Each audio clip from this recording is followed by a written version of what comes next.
Hello दोस्तों, आज से हम प्रोनाउन शुरू करते हैं। तो आइए फिर समझते हैं किन्हें प्रोनाउन बोला जाता है। तो प्रोनाउन समझने से पहले हम ये पैराग्राफ पढ़ते हैं। इस पैराग्राफ के अंदर कई सारे सेंटेंस हैं, तो पढ़ते हैं इसे। Sohan is a good boy, Sohan is honest, Sohan is intelligent, Sohan is also a dancer, Sohan goes to school. तो ये पैराग्राफ बिल्कुल भी अच्छा नहीं लग रहा है बोलने में। क्यों? क्योंकि बार बार सोहन सोहन सोहन सोहन आ रहा है, जिस वजह से ये एकदम से मतलब पैराग्राफ बोलने में ठीक नहीं लगा। इस पैराग्राफ की ब्यूटी खत्म हो गई, इस पैराग्राफ की सुंदरता खत्म हो गई। तो ऐसा हो जाए इस सोहन की जगह पर कोई नया वर्ड आ जाए, लेकिन वो नया वर्ड सोहन का ही सेंस दे। तो हम एक काम करते हैं, सोहन की जगह पर ही लगा लेते हैं। तो इस सोहन के बाद में जहाँ जहाँ पर सोहन है वहाँ पर हमने ही लगा लिया। अब दोनों पैराग्राफ को बोलकर देखो कौन सा बोलने में ठीक लगेगा। तो पहले का सेंस आएगा, सोहन एक अच्छा लड़का है, सोहन ईमानदार है, सोहन बुद्धिमान है, सोहन एक डांसर भी है, सोहन स्कूल जाता है। तो बार बार सोहन आने की वजह से इस पैराग्राफ की सुंदरता खत्म हो गई और ये पैराग्राफ बोलने में बिल्कुल भी ठीक नहीं लग रहा है। बार बार सोहन आने की वजह से ये बोलने में इरिटेट कर रहा है। अब इसे बोलते हैं, सोहन एक अच्छा लड़का है, वह ईमानदार है, वह बुद्धिमान है, वह एक डांसर भी है और वह स्कूल जाता है। तो ये पैराग्राफ बिल्कुल बोलने में ठीक लगा और हम अपनी रियल लाइफ में इसी प्रकार बोलते भी हैं। हम ऐसा नहीं बोलते कि किसी के बारे में बात कर रहे हैं और बार बार उसका नाम लेकर ही उसके बारे में बता रहे हैं। क्या करते हैं, हम बस पहली बार में नाम लेंगे, उसका शुरू में नाम लेंगे और बाद में उसके बारे में वह से बात करना शुरू कर देंगे, या इंग्लिश में ही से बात करना शुरू कर देंगे, ही से बताना शुरू कर देंगे उसके बारे में। जैसे मान लेते हैं ये दो लड़के हैं, ये वाला लड़का इसे सोहन के बारे में बता रहा है और मान लिया इस प्रकार बताने लगे ये कि सोहन अच्छा लड़का है, सोहन ईमानदार है, सोहन बुद्धिमान है, सोहन एक डांसर भी है, सोहन स्कूल भी जाता है। तो ये इरिटेट हो जाएगा सुनते हुए इसकी बातें इसे चिड़चिड़ी लगने लगेंगी। क्यों? क्योंकि बार बार सोहन सोहन सोहन का रिपीटेशन हुए जा रहा है। अगर ये वाला लड़का इस लड़के को इस वाले तरीके से बोलेगा कि सोहन अच्छा लड़का है, वह ईमानदार है, वह बुद्धिमान है, वह एक डांसर भी है, वह स्कूल भी जाता है, तो इस प्रकार बोलने से ये वाला लड़का इसकी बातें ध्यान से सुनेगा। अब इस प्रकार जब ये बोलेगा तो इसे ये वाला तरीका चिड़चिड़ा नहीं लगने का है, तो ये सुनने में ठीक लगेगा इसे। तो दोस्तों यहाँ से ही डेफिनेशन बना लेते हैं। तो ये क्या है, सोहन। सोहन नाम है और हर नाम वाली चीज नाउन होती है। तो ये शब्द सोहन को हटाकर आया है, तो हम ये भी तो कह सकते हैं कि ये शब्द नाउन को हटाकर आया है। तो यहाँ से ही डेफिनेशन तैयार हो जाएगी कि जो शब्द नाउन को हटाकर नाउन के स्थान पर आते हैं वह शब्द प्रोनाउन कहलाते हैं। तो डेफिनेशन इधर लिख लेते हैं कि जो शब्द नाउन को हटाकर नाउन के स्थान पर आते हैं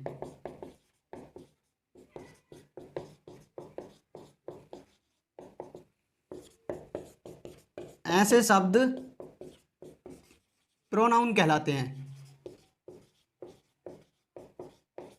तो आगे बात समझ में, एकदम सिंपल डेफिनेशन थी। जो शब्द नाउन को हटाकर नाउन के स्थान पर आते हैं ऐसे शब्द प्रोनाउन कहलाते हैं। तो कौन कौन से शब्द प्रोनाउन होंगे? जैसे कि I, me, you, we, us, he, him, she, her, it, they, them. तो ये प्रोनाउन का काम करते हैं सेंटेंस में, इन्हें प्रोनाउन बोला जाता है। अब हम ये देखते हैं कि जो ये प्रोनाउन होते हैं ये सेंटेंस में सेंटेंस की किस पोजीशन पर आते हैं, किस सेंटेंस में ये किस स्थान पर रखे जाएंगे। तो जो ये प्रोनाउन होते हैं ये सेंटेंस में सेंटेंस के सब्जेक्ट की जगह पर भी रखे जाएंगे और सेंटेंस के ऑब्जेक्ट की जगह पर भी रखे जाएंगे।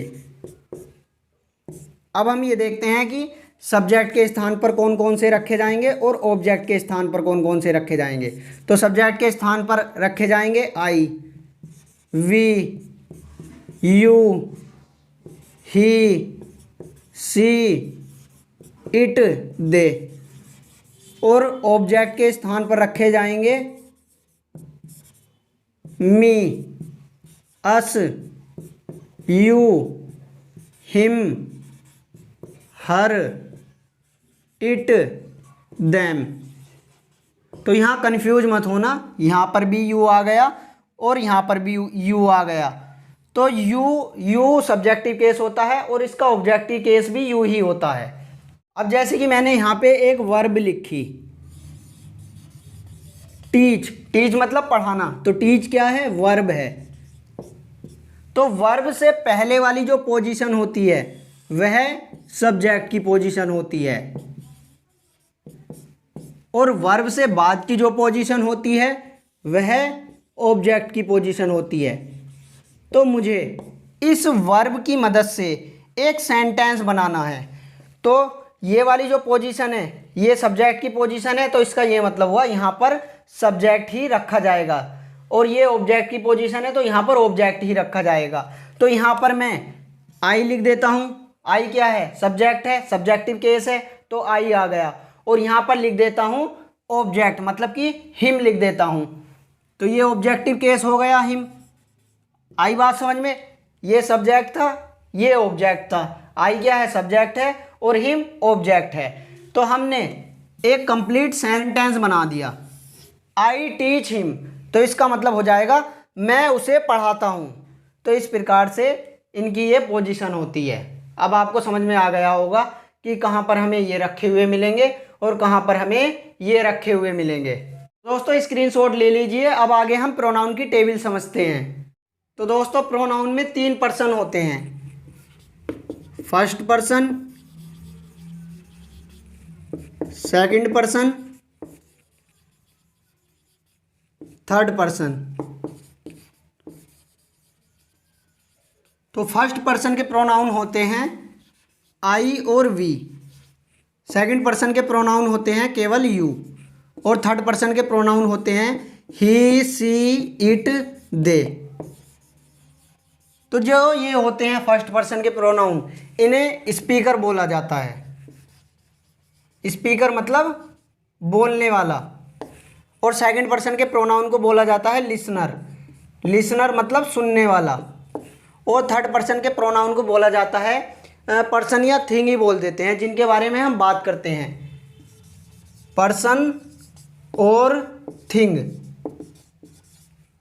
वी टॉक अबाउट, पर्सन या कोई वस्तु जिसके बारे में हम बात करते हैं।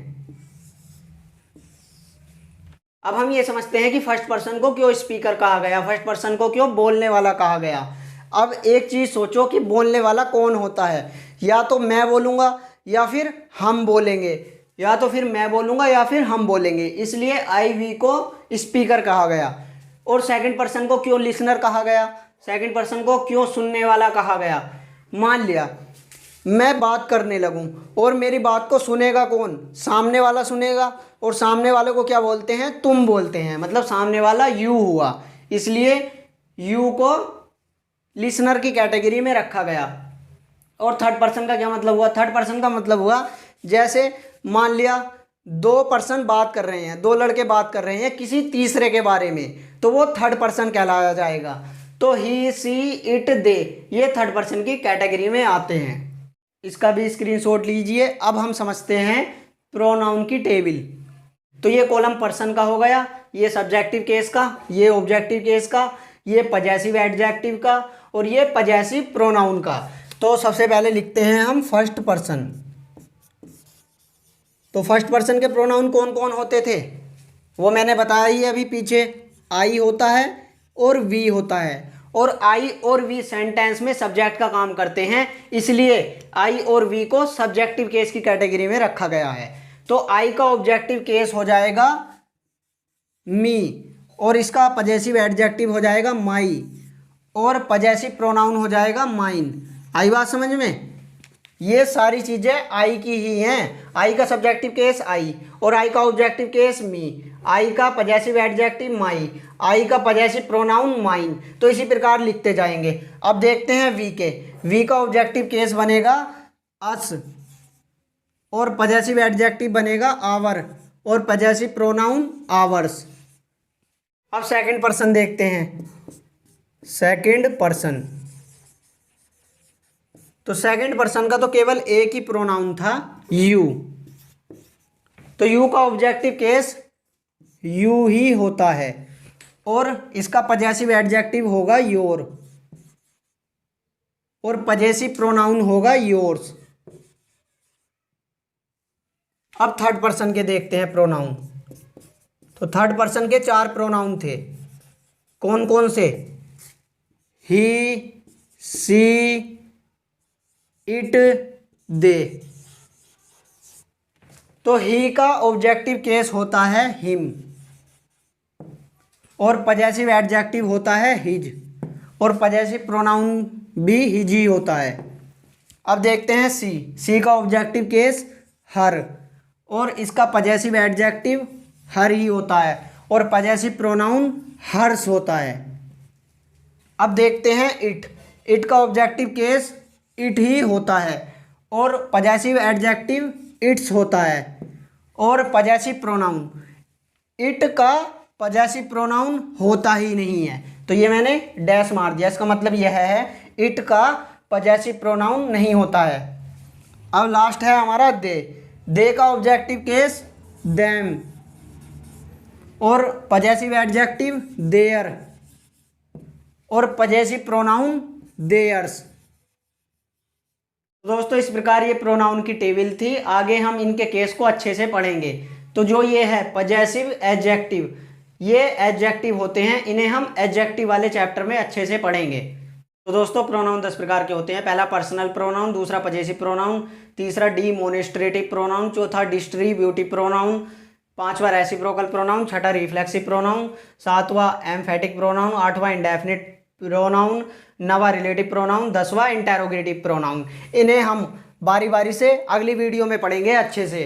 तो दोस्तों यदि वीडियो पसंद आई तो वीडियो को लाइक कर दीजिए, शेयर कर दीजिए, और चैनल पर नए हो तो चैनल को सब्सक्राइब कर लीजिए। तो मिलते हैं दोस्तों नेक्स्ट वीडियो में। तब तक के लिए कीप लर्निंग, कीप ग्रोइंग।